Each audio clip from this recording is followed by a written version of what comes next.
Hey, you there. Thank you for watching, and welcome to Forge Lines Forever. Today I have a 6v6 custom match here on the most amazing Neuroxys map generator. So let's go ahead and introduce our teams and our players. We'll start with Team 1 on the northwestern side of the map, and then we'll end with Team 2 on the southeastern side of the map. Taking a look at Team 1's not necessarily isolated, but at least a little bit removed from the group. We have in Chevy Crimson, it is Plum. He's playing as a Cybran for this match. He is a 1300. Moving northeast, we have in Tropical Ocean Blue, it is Rival playing as a UEF.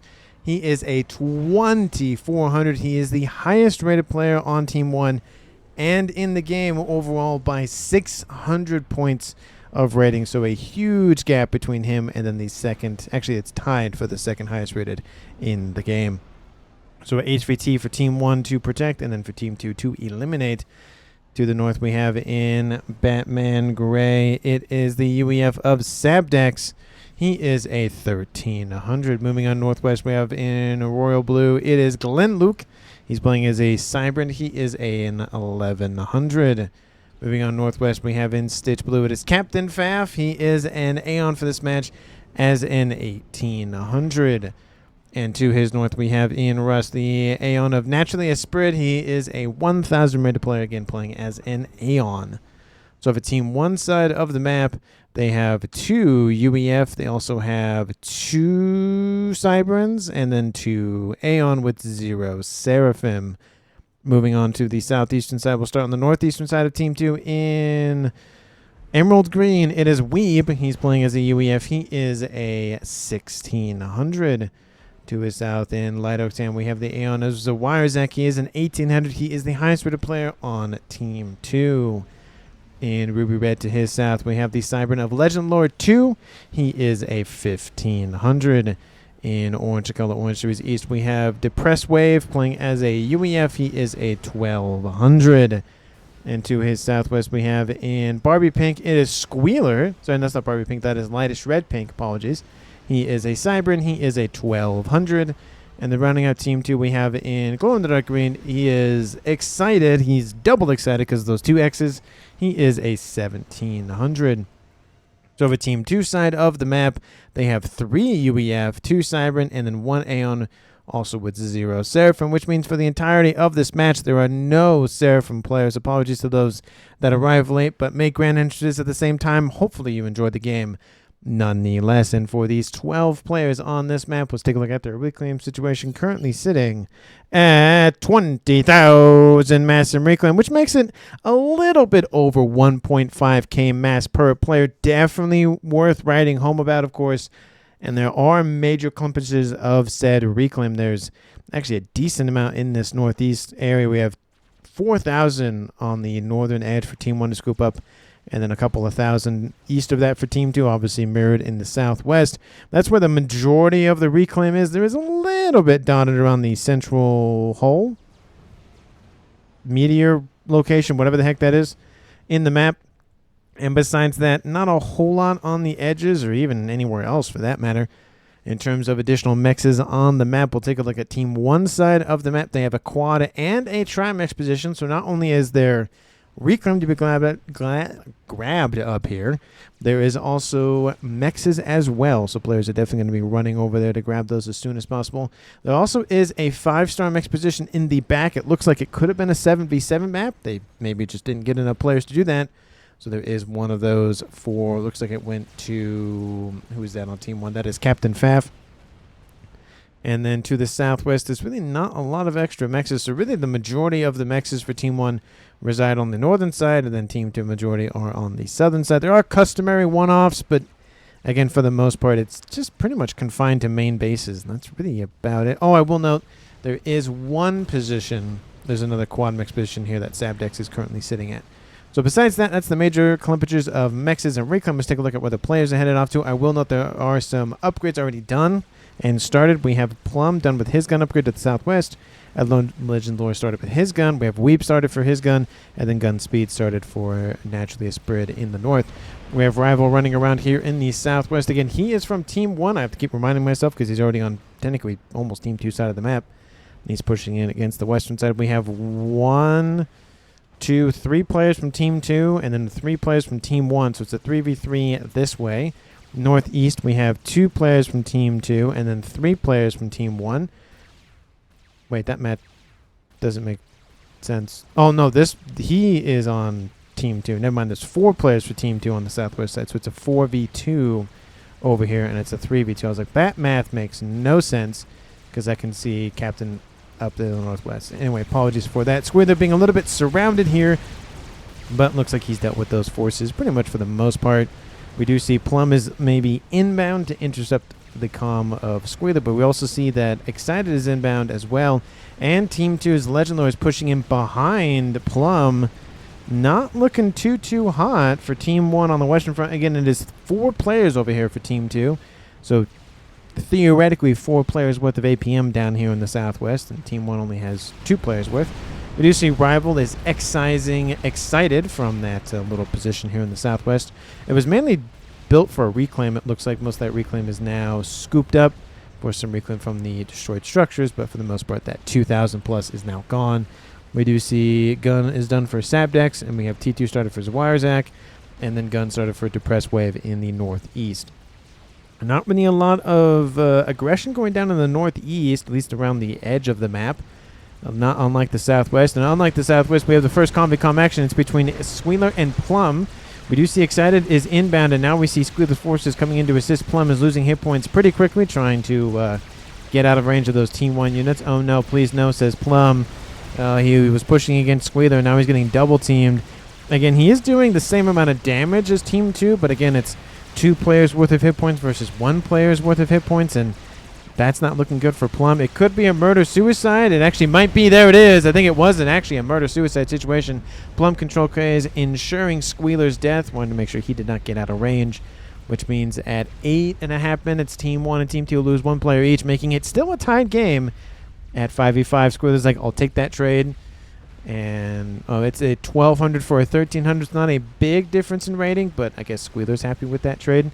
Looks like the base for Squealer will be handed off to Depressed Wave, which is interesting because his comm's over here. But to the north, we have Team 1's Sabdex and Glenn versus Weeb. Weeb has gone on board, Sabdex has gone on board, and Glenn is pushed back, so he's not going to be in firing range of the comm for now. Those forces for Weeb are depleting. Gun has been started for Glenn now, and Sabdex is continuing to push, whittling it down all of those Team 1 forces. He might get some veterancy. He does get some veterancy, giving him a slight advantage in hit points and regen. We do see that Team 2's Depressed Wave is inbound. Same thing with Naturally Esprit. He only has speed on board, but it's something. He's making his way southeast. It looks like Sabdex is just going to be happy with the reclaim from those forces that he's been killing off from Weeb, and he's just going to call it there. T2 started on board Excited's comm to the southwest, and then we see Rival hanging out, getting a little bit of some PD protection over there to the west as well. We see some units being idle, commented by Squirther saying, hey, those are the forces that you got from me. You need to push those to the front. And we see Depressed Wave is doing so now. I am surprised that he got those forces. I know his base is right here, his main one. I'm just surprised that he's the one that got that. But, nah, it's okay. Not a, I guess, big deal. It could have gone to Legend. It could have gone to at least a couple of players, I think. So, just one of those things where it's just, okay, he just got it, and that's not a big deal. We do see, again, Depressed Wave is over here. We have Naturally Esprit moving, well, he was moving that way, but now he's starting to fall back. I don't know if Team 1 or Team 2 noticed it. We have some gunships starting to run around for Team 2's Excited. He is UEF, so those stingers are pretty weak, but they are pretty spammable, so it's kind of a, you know, yeah, they're cheap, but they don't put out a lot of damage, but they're cheap. So, you know, just the way of things. T2 almost done on Excited's comm. That probably will turn into more fire-based wars in the southwest. We still have Team 2's Legend continuing to just carve a path westward. He's almost about to isolate Rival on that western side. That'd be a big win for Team 2, wiping out the highest rated player in the game by a large margin, and putting Team 2 at a slight advantage, at least in terms of rating. They already technically started with a slight advantage in rating at 1,500 average to 1,483, but again, that's just a small advantage. The main thing is that the 2,400 of Rival is on Team 1. So again, if they can eliminate him, that'd be a great asset for Team 2, and Team 1 probably wants to keep him alive as long as possible. Kill it with 2 comms and my something. And my Kill it with my So it looks like Team 2's Wiresec actually pushing up through the middle of the map. Again, can't go directly, straight line from Team 1 to Team 2's bases just because of the little hole here. But he is carving a path around that little hole there, getting some TMD, getting some PD. It looks like he also has some missile launchers there, so just causing some harassment onto, I would assume, Rival, but he might start shifting this way, start annoying Sabdex's stuff. Range started for Team 1's Naturally Spread to the north, and then TAC missile started for Depressed Wave on board his commander. He does have a nice little asylum to protect him and his engineers to assist with building, loading, and firing those missiles. Nano Repair started for Weeb as well. Stealth started for Team 2's Legend Lord pretty far forward. Maybe he's trying to coax in Rival. I don't really know. Those forces from Depressed Wave launching an attack. Don't think they'll do that much damage, but they will get Rival some veterancy at a bare minimum. He's already at 1 star. I don't think he'll get to 2 stars unless those forces from Legend engage. He's probably going to go for Stealth to try to hide for a little bit longer off of radar. Again, visual contact will still spot him, but at least radar he can approach a little bit more. We do see advanced range started on board naturally. We have some forces inbound from Weeb going northward, and Stealth started for Glenn to give some additional hit points. Looks like he's just going to go after that quad mech position and head westward, or yeah, that's exactly what he's doing. Trying to just eliminate some mass for Team 1. Team 1 is at 340, Team 2 is at 390, so about 50 mass in favor for Team 2. Not a huge margin, but it is something. We do see Rival is now getting shot by Legend Lord's commander. Again, he has no gun on board. The Legend has both gun and stealth, which means it's 13,000 versus 13,000. It's a dead even game in terms of hit points, which will favor Team 2, not in terms of hit points, but because of the fact that he has gun and Rival does not. Shield started on board. His Wiresacks come to the middle. Attack missile started for Sab. Missiles are being launched by Depressed Wave as we speak, and those forces do crash into that quad mech position. A couple of forces from Team 1 did look like they made some progress, but looks like there's more of them inbound. So it looks like a lot of harassment going down. Looks like some Team D being built where Sabdex's comm is. Rival is falling into the yellow. Legend Lord is falling back. It looks like doesn't want to push just yet. There's a little bit more PD than he would like, but it is entrenching Rival in that position. He doesn't want to probably leave that because he's well protected, but it also means that he might be able to launch an assault maybe that way, or even actually just skip all of this western side together and just go straight in to Sabdex's position, because again, it's a little bit farther forward and he can probably help Weeb pushing from the east, so it would be kind of a war on 2 front scenario that way. Team 1 would probably spot it, but I don't know if they could do something about it in time. Comeback, you have no TMD, no AA by it, says Squeal it to depress. He has a smidgen of AA and some interceptors, but that's about it. He does have a parashield assisting him, but he doesn't want to be caught unawares. There are some forces inbound now from Weeb from the east. Missile does get shot down by the Buzzkill. Those missiles are really just getting blown out of the air by Team 1. There's 1 and there's 2. That is a dead missile. Once again, Nano Repair started for Rival to get some hit points back to him and get his regen back up to, or get his HP back up to full and get his regen up and running. Not as good as the Cybran or the Seraphim Nano, but hey, again, something is better than nothing. Missiles inbound for that T2 max position next to that Tri facility, and that's going to be a loss there. 6 mass a second. Obviously, all of the adjacency loss as well. So it's actually a little bit more than 6 mass a second. We do see Weeb pushing in, kills off another T2 max here, and Team 1 is just slowly being chipped away.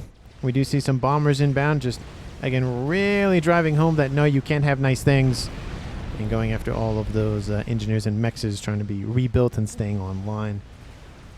Well, I'm saying T3 gunships. Yes, and he is producing some gunships out of that facility. Actually, that's interesting. He's went straight for air. That's different. Huh, I thought... Okay, well, I thought he was the air player for a second. I was like, wait, he didn't start as the air player. He doesn't even have a T3 P-Gen yet. He's just straight going for gunships, which is an interesting play. Maybe he wants to go for a snipe, maybe on Rival's comm, maybe on somebody else's comm. Northeast, we have Naturally Aspirant and Weeb engaging. I'll go to that just 1 second. We're going to take a look at these Hoplites engaging Legend Lord. I didn't note that Rival did get the secondary base from Plum. Obviously, Depressed Wave got the secondary base from Squealer. And Weeb is taking some damage. He has Nano on board. Now he's at 4-star of it, sitting at 18,000, almost 19,000 total hit points. Naturally, spread only at 13,000. It looks like he might even get to 5. He'll be closer. Gunship inbound from Depressed Wave going after him. Naturally, as spreads come. That will force him back. There's no ifs, ands, or buts about that. And Depressed Wave's inbound from the east as well. I don't think he'll engage the comm. It would probably turn into a murder-suicide. Ooh, Depressed Wave does get hit with the advanced range shots from Naturally, but overcharge, oh, they're still in range. Missile inbound, will it hit the comm? No, it's going to go further back. Trying to kill off more and more eco. Gunships are inbound, but we have ASFs inbound. Interceptors trying to create a little bit of a screening. Naturally, a spread, taking a lot of damage from the gunships. He'll fall into the yellow for sure. He might not get killed off. It's going to be a little close, but oh, another gunship is here. No, he is going to get killed off. The ASF's not killing off the gunships in time, and there he goes. Team 1 suffers another loss at 18-18, and it is now a 5v4 in favor for Team 2 for the first time in the game. Eco is favoring them at about 100 mass in their direction, and now with Team 1 aware of gunship threats, starting to be a little bit more impactful than just saying, hey, they exist. They might start building more AA units just to counter that, or more ASFs, one or the other. Probably both. I'd say probably both, but never too bad to have a couple of options at your disposal. I don't think anybody's going to go for any crazy nonsensical plays this early, any rushing nukes or anything. It could be interesting, but I highly doubt it. We do see a Harbinger in the base for Rival. Looks like it's trying to be reclaimed, but that's not working, and the Harbinger not focusing on any of the mexes or anything. Missile was inbound. Looks like he was trying to kill off the facility, trying to build some Perseus. The Percy threat will be mitigated. Another missile should be inbound shortly. TMD was built. Oh, doesn't get built in time, though. There goes some E-storage. There goes that one. Oh, that's going to hurt that P-gen. And all that Harbinger has to do is fall back out of range. Missile inbound kills off some hit points for the land headquarters. It just has to fire 2 more missiles, and it will be enough.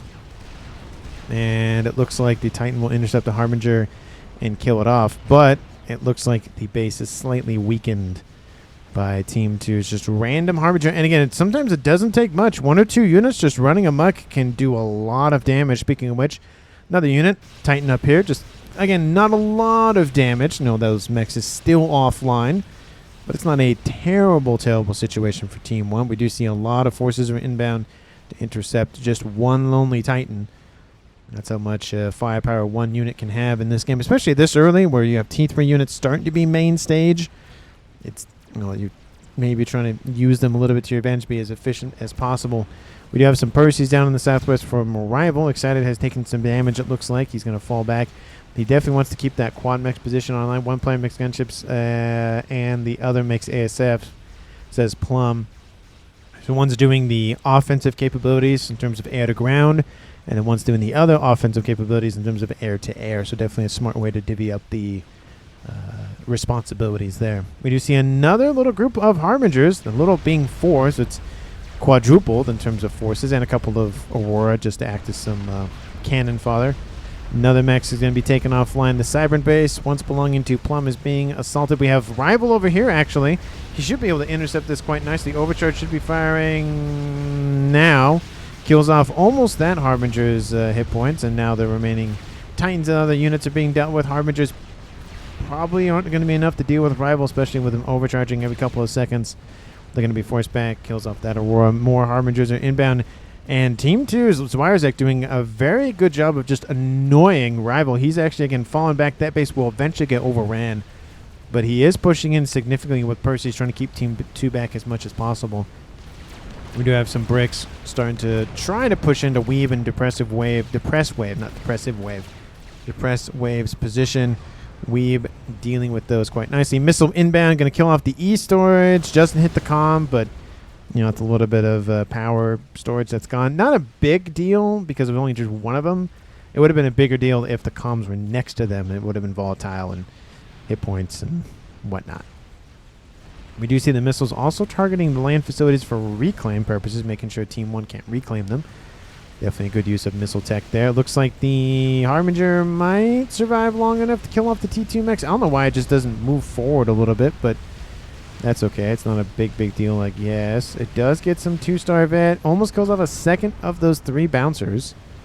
Missiles constantly raining. And we have Depressed Wave dropping his comm off, being, again, very aggressive with it. But to be fair, he is on the Continental, or was on a Continental, so if he's going to use any transport to move that comm, that would be the best bet, of course.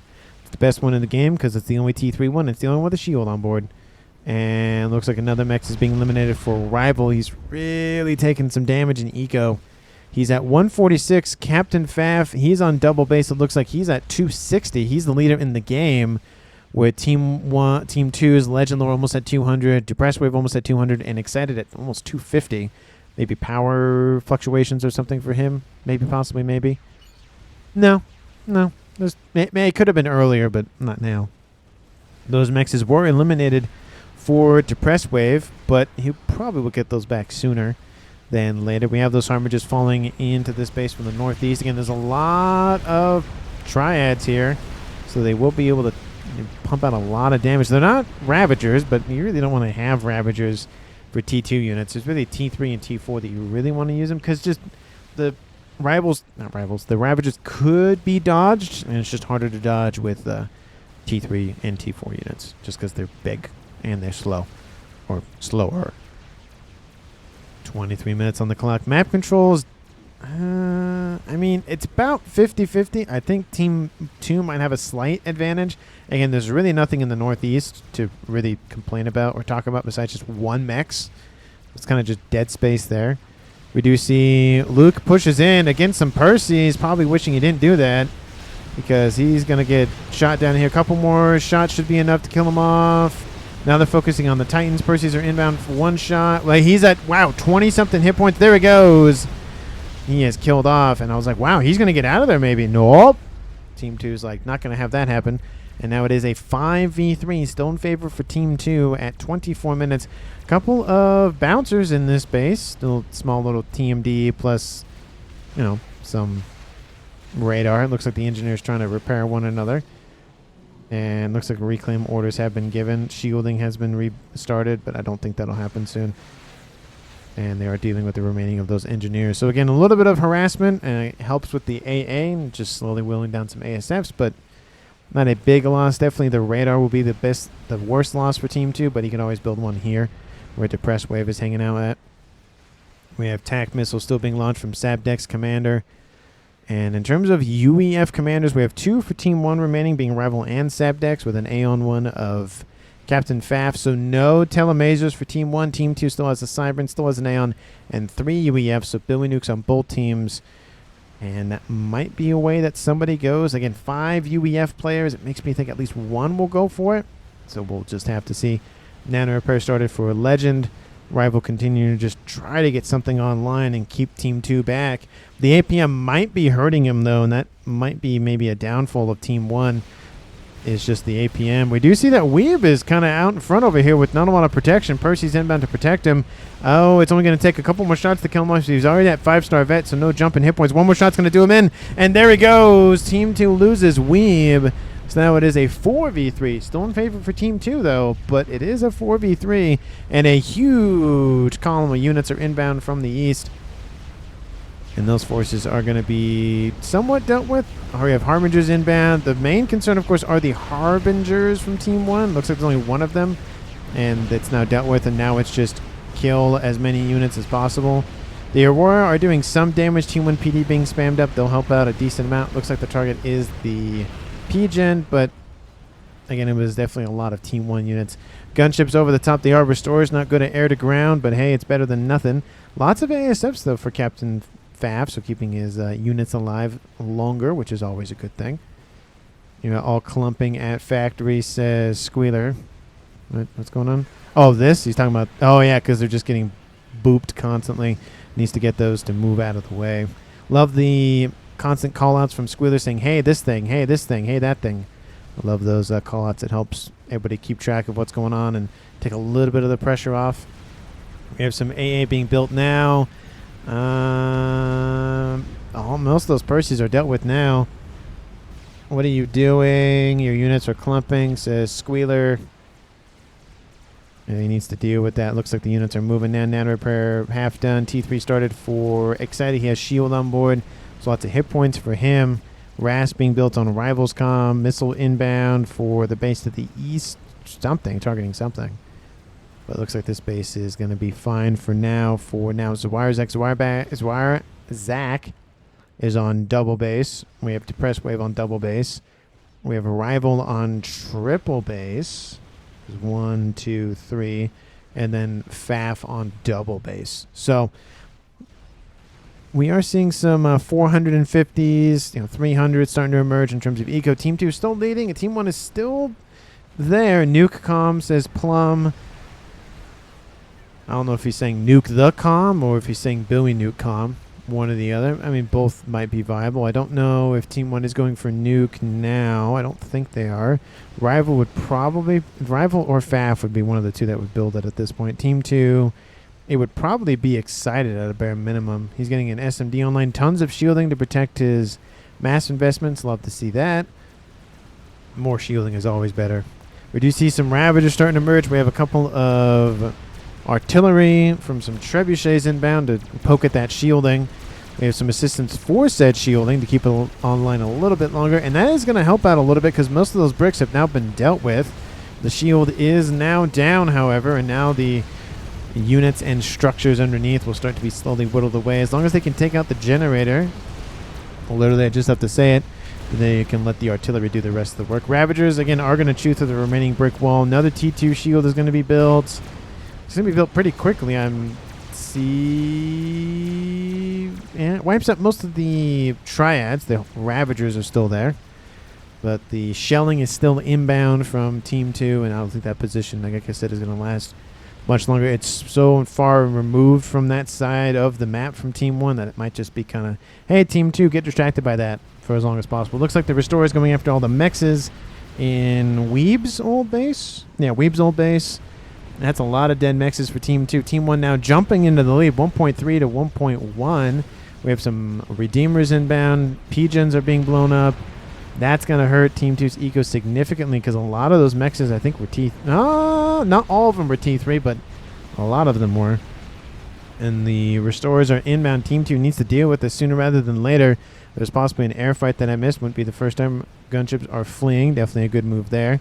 AA being built sporadically as fast as possible. We have more units trying to assist, but they're inbound for the air grid. And Team 1 knows that if they can get a good win on the air, that might give them enough cushion to continue to fight back on land or even just continue to pressure in the air. And Restore is trying to go on the edge of the map to get out of range of the AA. We have AA being built everywhere.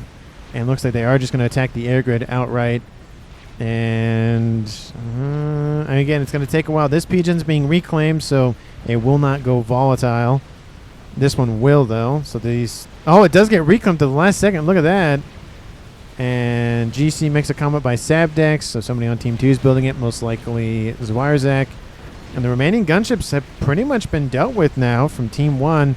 And now the ASFs know it, and they're fleeing and getting out of there. But the hard part now for Team 1 is, yeah, they pushed in and killed off a pigeon, which is, 2,500 power. But now if another attack is inbound, same either bomber or gunship, there's already AA defenses there.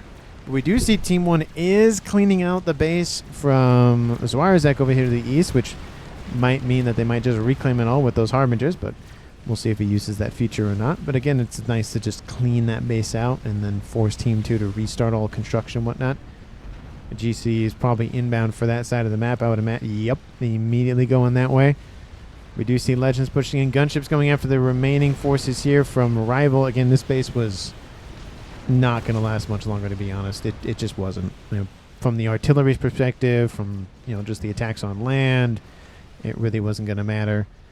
And it looks like Plum saying send your ASFs that way, and I don't know if that's realistically worth it. Again, the base is already gone, so throwing the ASFs in is probably not the best idea. Flak made a comment by Squealer saying, hey, just watch out for that.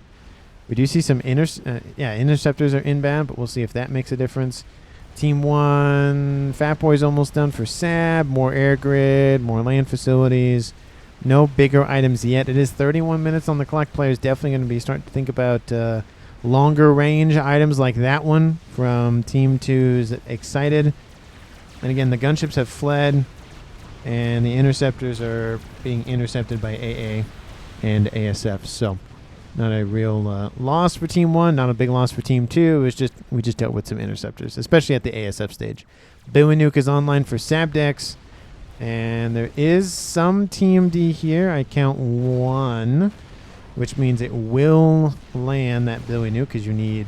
I think you can maybe get away with 2, but you might need 3. There goes the Bowie Nuke. Wipes out almost the entire base. Boom. Nice grab there. Harbinger is being shot up by Percy's, and Harbingers are not fighting back because they're just not in range, it looks like. We do see more units inbound from the north, and more gunships are now online. And that nuke from Team 2 might just be the one and only move that they might need. SMD is almost loaded here. Is there a backup one up here? No, there's not. So Team 2 could try to snipe that if they're aware of it, which I think they are at this point. Scout this, but yeah, they are aware of that SMD and Rival's base. GC continuing to march forward. There is some assistance nearby from some Redeemers, so a little bit of AA coverage. We have engineers repairing, rebuilding, and trying to just do everything they can to get mass out of that base. Nuke says Plum, so Team 1 is now aware of it, which means SMD is going to be built very, very quickly. We have a lot of Team 1 AA just randomly being built. It's some AA. It's better than nothing. It helps with gunships because the gunships don't move very quickly. And Zwirerzak builds another experimental, most likely another GC. Up, it's done. He's going to build another one right after that. He's going to send that westward. Fat Boy's online. Some Rambo presets, I would imagine. Yep, they're online for Rival. Fat Boy is getting assistance from some Percy's and some Parashields. He's not building anything on board the Fat Boy itself, which I think is unfortunate, but, just how it is. Ooh, Bowie Nuke is inbound anyways. It was going to get blown up, but, better safe than sorry, I guess. Bricks are inbound, and it looks like I don't think the Bricks win this fight. There's a lot of Percy's here, and there's a lot of Rambo hit points. It's 42,000 on board, and the Bricks aren't going in by 1s and 2s, at least now. They were a moment ago, but they are getting wiped out slowly. There's the Bowie Nuke. Boom, wipes out everything else that was there, and there's a GC inbound, and we have that GC still holding position to the north as well. Bricks, again... and Percy's from Team 1 engaging the Bricks from Team 2. And, yeah, between the SACUs, the shielding, and the Fat Boy, I mean, it wasn't going to be that impactful. But, some damage is better than none. They just don't want the reclaim to fall in Team 1's hands, which looks like it actually is currently. North side, we do see GC starting to stack up. SMD should be proliferated around the map. There's an SMD there, and there's an SMD there. This one should already be loaded, and it is. The main targets for Team 2 will probably be Rival's base or this base to the east. They might be able to snake one by and grab the base to the east, but again, this kind of column for Team 1 is protected for now. 34 minutes on the clock. Team 2 at 4 players left. Lost Weeb and Squealer. Team 1 has lost Glenn, Naturally Aspirita, and Plum, making it a 4v3 in Team 2's favor. Eco does favor Team 1. Especially because this base was wiped out earlier, so they're at least 150 ahead in terms of mass per second. Let me know down in the comments who you think is going to currently win this game. Of course, if you haven't done so already, because why not at this point, hit the like button, subscribe to the channel. Thank you so very much for watching to at least this point in the video. Hopefully you'll watch to the very end of it, but I do appreciate watching to this point at a bare minimum. Bowie Nuke inbound once again, going at... Ooh, those ASFs have landed. Ooh, that's going to hurt. If they land on top of all those ASFs, it's going to chew up Team 2's air forces significantly. Oh, they move in time. Do they still hit it? Nope, they don't. But it was very close. I think it's one of the closer ones I've seen. I think, seen a Bowie Nuke land on air forces in terms of like when they're on the ground, but most of the time it's pretty darn close from actually hitting the target to, not missing. Fat Boy down in the southwest for Team 2's Depress Wave. Do we see any other action in terms of long range? We have a lot of emphasis on this nuke. And if Team 2 can eliminate that SMD for Rival, That could be very big. That SMD is almost loaded. This SMD is probably almost loaded. It's already half loaded. There are locations where Team 1 is vulnerable, but we'll see what Team 2 targets. That one nuke, again, might make the difference. Another force inbound from Team 1, just wiping out this base to the east. That's the second time that base has been eliminated. Laser started on board Legendor's comm. And now we have Team 1 starting to draw a line. They pretty much are keeping this base. All the defenses are pretty much knocked out, but, you know, at least the base itself is fine, I guess. That's a win. We do see GC slowly moving in, and there's that GC there. I wouldn't be surprised if they try to meet up in the middle kind of thing. There are some gunships sitting there. They haven't been called in yet, and Team 2 is just waiting for them to engage, it looks like. They're just itching to fight back. We have another missile, artillery, something inbound. Maybe a missile. Looks like some Janus over the top of that Fat Boy, setting it on fire. The shield is down. GC is getting closer and closer. Don't know why that Fat Boy is moving closer, but looks like both of the experimentals decide to not engage. Might as well engage at this point. You have a GC right there. Got to turn that thing around and fight. Oh, the SACUs, again, lots of hit points to chew through. Oh, it could have been. They probably could have killed out the Fat Boy, to be honest. And there goes the SACU. There it goes. One SACU dead from one GC. Will be landed. Will be banned. Banded? I think that's supposed to be banned. GC is almost gone. So 2 GCs for 1 SACU. Probably not the best right there. Is satellite. Maybe that's what they're talking about. Team 2 launches the nuke. Where does it go is the question. It's going westward for that base. For rival, that definitely makes sense.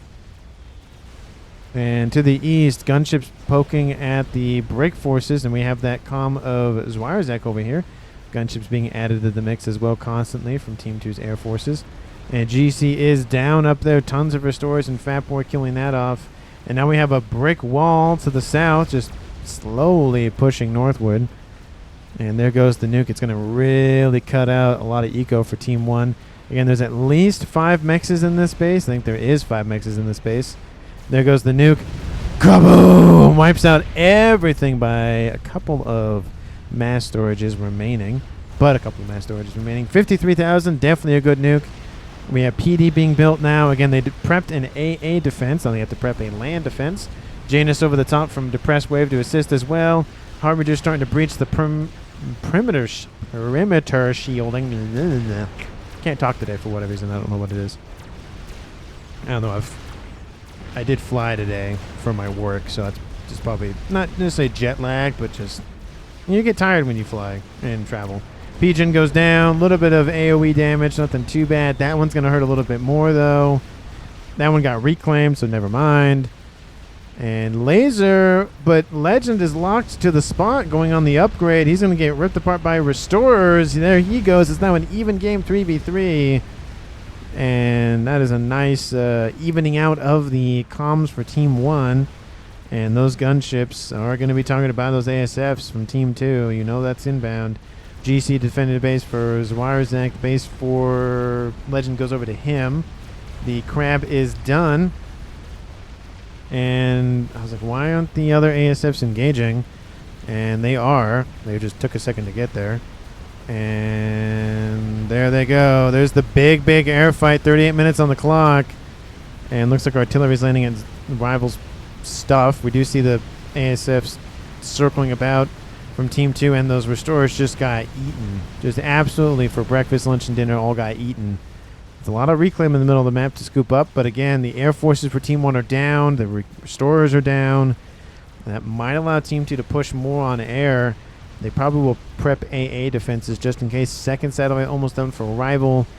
And there's 2 SMDs in this base. That third one might be able to protect that base. But again, Team 2 might be looking at maybe not a nuclear option. Maybe a other kind of option. The nuke is being decently assisted, to be fair, though. Satellite targeting the air grid for Depressed Wave. We have another force inbound from Team 1. Just looks like it's mostly spam. Couple of Harbingers, but the majority of that force was already dealt with earlier. We do see gunships taking out a fat boy. That's going to be more reclaim. We have 2 GCs over there, so tons of reclaim to grab for Team 2. Transport picks up the comm for a second. Transport has taken a hit. Looks like he was moving in to help protect this base. But Percy's didn't kill off the T3 area quarters for now. I say that. And then the T3 area quarters goes down. Laser for the Monkey Lord. I thought for some reason somebody else had it, but the Siren Commander's gone for Team 2, so no telemasers at all for Team 2 at this point, or Team 1 for that matter. Just both of them don't have it. And we have a Megawith being absolutely annihilated by 3 fatties. Those ice cream sandwiches are really getting to him today. And artillery has been started by Team 2's Wirzak. And is Team 1 prepping any other longer range defenses? They are doing that as well. Rival going for his. And we have one going for Team 1's Sabdex, and he's actually almost done with his. He's missing some things. Man, rival for sat nonsense. I mean, I get why there's an absolute hatred of the satellite. I get it, because it's technically a unit that you can't target, but you'd have to take out the station. I get that. And it's also just annoying. I also get that. But, I mean, you build some shielding. Usually that helps, especially with 1s and 2s. Eventually, obviously, there's only so much you can do, but you really have to spend a lot of emphasis on building just satellites. Shield being built to protect the nuke. That's definitely a smart play. Satellite better than Game Ender. Depends. I will argue that. I will say depends on the Game Ender. If it's the Scathis, yes. If it's the Mavor, probably not. If it's the Paragon, depends if there's build power. If there's no build power, then it's just a glowing target for the other team to target. And then the YOLO, no, I don't think they're better than the Game Ender. But again, 1,000 of anything kill anything. 1,000 satellites, which would be insane, by the way. Kill anything. It does not matter. And more shielding going down everywhere, of course, just to protect remaining assets. Team 1 should have that artillery online, which they do. It's now firing on Team 2's position, so they're getting hit in the skies, and then from the ground to the skies to back to the ground. But now we have gunships coming in, starting to be more full force for Team 2. It is a good way to eliminate all these SACUs. They are spamming up some AA, though. And again, 26,000 hit points are a lot of hit points to chew through. And there goes another nuke. I don't know where it's going. And they didn't want to launch it just in case it gets blown up. But definitely a smart move there, because the shield is down. Oh, there goes the nuke. So they got 2 nukes off before it was destroyed. It's going northwest by northwest. Gunships killed off maybe a couple of SACUs. Nothing too big, though. And Shield Heavy started on board. Wirzak's comm. Nuke is inbound. It will land. Kills off a quad mix position. That's more eco for Team 1 gone. It actually lands a little bit short. They probably could have gone a little bit further north. But they killed off 3 mexes. That's better than nothing. And lasers have dealt with the nuke. Artillery now targeting the 5-star mix position down here. But Team 2 just doesn't have much in the way of longer range anything. They have a satellite started now, 42 minutes on the clock. And I think it just came down to Team 1 just turtled a little bit sooner. And that is, I think, what's winning the game at this point. Doesn't always work, though. Just because you turtle first does not mean that you win the game. But it does help. If you just go for defenses, get shielding, start poking and prodding at enemy mexes and facilities and whatnot. It does help. It doesn't always guarantee success, though. The press wave builds another experimental. We have 3 fat boys plus SACUs plus a bunch of cougars. And that's not great for Team 2's western flank. We have 43 minutes almost on the clock. We have 2 monkeys, 1 GC, tons of spam, though, so more than enough to deal with that Monkey Lord. We have another GC and another GC and lots of GCs from the air player of Captain. He hasn't forgotten air, but he's like, nah, let's go for air. Go for ground. GG, he has artillery, says excited. Yeah, it's not helping things. And we have the mexes assassinated by all of the satellites. You don't have shield, says Wave. Second artillery has been finished. 3rd one is on its way. 4th one also on its way. And 5th one also on its way. Yeah, Team 1's heavily investing in long-range tech, so they have the firepower now to keep Team 2 back, and it's just it's a snowball effect at this point. And there goes the majority of those mass fabs and whatnot down there. 43 minutes in climbing. Not looking good for Team 2, especially with the Fat Boy wall moving eastward. And everything's being called back for defense. First artillery is done for Team 2. That's definitely not going to be enough, though. We have the satellite being reclaimed. More air grids being rebuilt. Mex is being... Yeah, it's just GG. It's Joe over. Yeah. Yeah, there's really not a whole lot left for Team 2 at this point. The writing's on the wall at this point. I don't know how long they're going to stick with it, though, but it could just be one of those. They all leave, or they all die, or I don't know. And artillery landing on the artillery from Team 2. Ooh, hits the shielding and the pigeons. Reclaims the other pigeon, rebuilding shielding, but again, it's probably not going to matter at this point. Oh, there goes the shot. Hits and blows everything up. Zwarzak, that's your last long-range option, at least at this point. 45 minutes on the clock. The press wave says, yep, that's got to suck. And, hey, Molecular coming in from the north. That's going to help out a little bit. Recall, says Plum. And lots of SSUs just going to punish that Molecular. It did kill off a Fat Boy, though, so that's good. And there goes the bricks. And like I said, it's only delaying the inevitable at this point. I mean, the artillery is just chewing Team 2 alive, as well as, of course, the satellites eating everything else up. And gunships are inbound.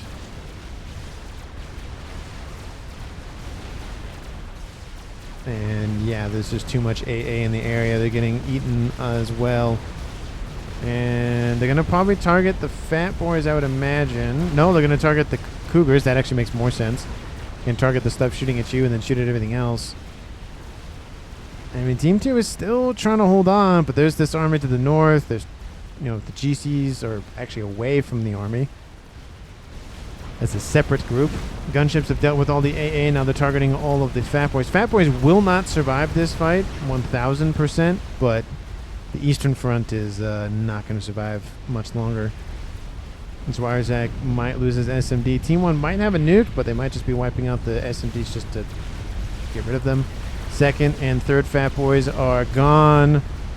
And the crashing of Team 1's FAF's army is inbound. Artillery targeting the base. It's going to maybe hit...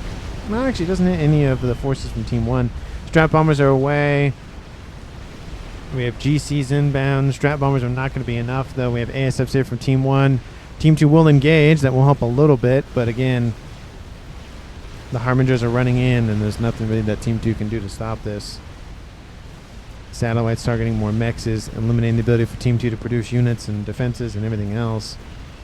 You got to keep that line moving. Team 1 just run right in.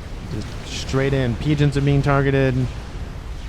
All of the everything's being blown up. Reclaiming the pigeons is good. Kills off the volatile explosions, which is good. But yeah, it's just not much. The air grid is pretty much gone. We have a crab being triple teamed by GC. One GC will die, but the other two will live. We have two of the comms here. The third comm is somewhere. Don't know where that third comm went. Oh, there he goes. He's over here. He's on a transport. Looks like he was trying to just blitz past the defenses, but that didn't work. And then now it's a 3v2. First time in the game, Team 1 is leading the comms left alive game. Artillery landing their Excited's comm. And at this point, yeah, it's just not really viable. Excited gets hit by an artillery shell. The base for Excited is pretty much gone. There goes the recall from Team 2. And there it goes.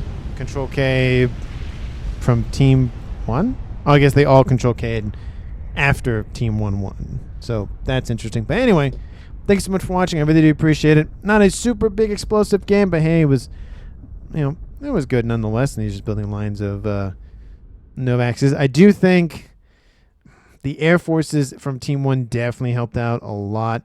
Ground was nice, though, in terms of rival on the Western Front, but I think FAF kind of switching between land and then air and then land and then air definitely kind of kept Team 2 on their toes, and not just pouring defenses in one or the other, kind of kept them constantly going back and forth. So that helped out a lot. So I think FAF gets MVP.